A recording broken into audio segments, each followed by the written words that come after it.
Ohio State fresh off just the 7th loss of the Urban Meyer era, a 15-point home defeat against Oklahoma, their largest margin of defeat at home since 1999. For more on the Buckeyes, we turn to Tim May, who covers the team for the Columbus Dispatch. And Tim, what has the mood been around the Ohio State program here over the last few days?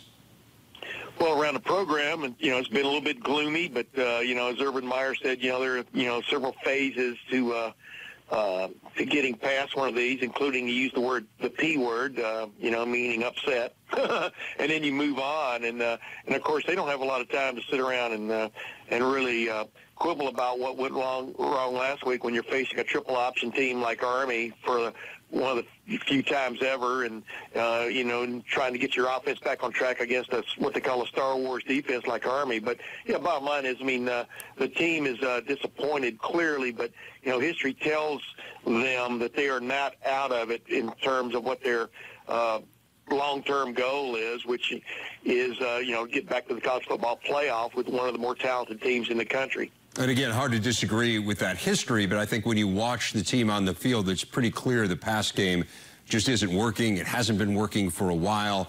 What are they saying about how they're going to fix that pass game? And this is what's funny. It hadn't been working for a while against the better defenses, Right. Last year, after they get beat by Penn State, they won 2 games in a row, 62-3. I've never seen that in my lifetime, neither have you. But what they, clearly got to get done, I pointed this out many times, is, their wide receiver core is just, in my opinion, not stepping up to the plate like it should or like they thought it would. Let's put it that way. And then pass protection-wise, they've also had problems. And then, of course, it always comes back to the quarterback. It's always the quarterback's fault. But in this case, you almost want to see them fix some of those other things before they really contemplate a change of quarterback, and that's what Urban Meyer has said. He doesn't think it's the quarterback. He thinks it's just the offense as a whole, and we'll see if they can get it straightened out. But, it's getting it straightened out against Army and UNLV and Rutgers, the same as when you play Penn State. That's going to be the big test. Well, it sounds like from what you're saying, Tim, that you agree with what Urban Meyer says. Do you believe from the time you've spent watching this team that J.T. Barrett is the right quarterback for them? Well, he was the right quarterback in 2014 when he was, in essence, the distributor. We nicknamed him the distributor on offense because he had these weapons around him he could get the ball to, and he threw the ball well.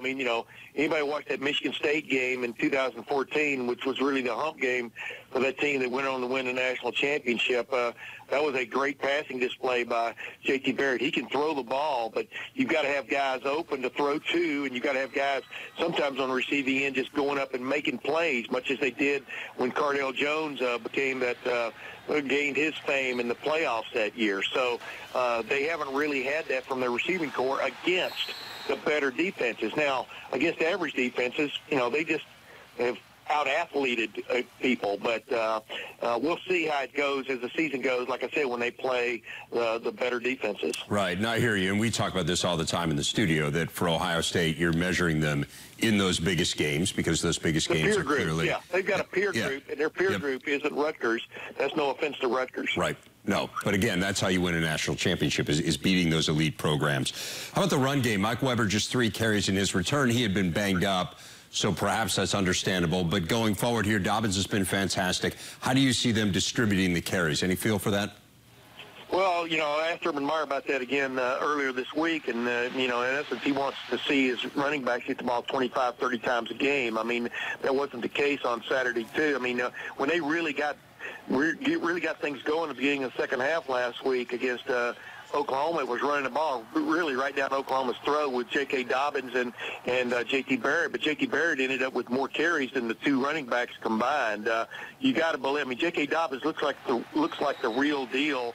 And as I wrote in the Monday paper, you have to kind of come to grips with, everybody wants a sports car, but you're really more like a bulldozer. This team can be, and it can I think can run the ball on anybody because they have a very physical, big offensive line. But pass protection still continues to be a problem, and but if you establish the running game, you've got other things going for you. And J.K. Dobbins is the real deal, and Mike Weber, they think, is just going to get better as the season goes along, as he learns to deal with that hamstring strain he had in preseason.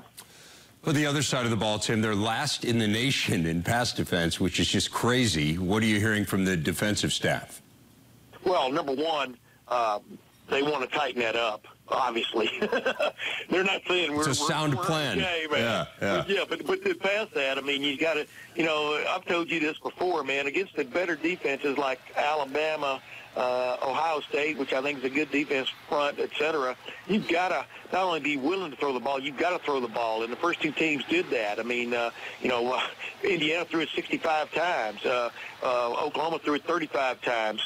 That's 100 passes they faced in the first two games. So you're going to give up some. What really bothered Ohio State's defensive coaches after the Oklahoma game was the way some of the defenders sort of like vacated their regular areas to try to run to the fire, and then they got caught, with guys wide open on occasion. And they were playing against one of maybe the eventual Heisman Trophy winner in Baker Mayfield, who knew how to manipulate it. So, that's what they've got to just get back to basics, get back to discipline, and keep bringing those young guys along. Tim May from the Columbus Dispatch. Tim, thanks a lot for your insights on the Buckeyes. Always good to talk to you. Always good to talk to you, my man.